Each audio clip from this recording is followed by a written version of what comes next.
čestitev fantom, da so vztrajali do konca. Ne moram reči, da smo lahko zadovoljni s svojo igro, predvsem se nismo znali spustiti oziroma odigrati, kako znamo v prvem polčasu, preveč zgrešenih metov, preveč odprtih metov, ki jih nismo realizirali, delali napake v obrambi, slabo skakali.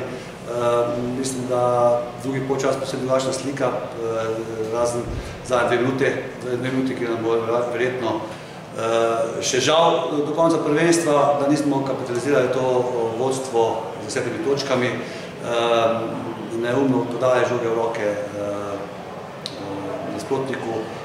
Krka je preveč izkušena ekipa, da to je izkoristila, naredila serijo 11-0, povedli in na koncu nam je na srečo uspel ta zadnji napad in mislim, da smo nocoj vseeno zaslužili zmagali tudi v teh ligah.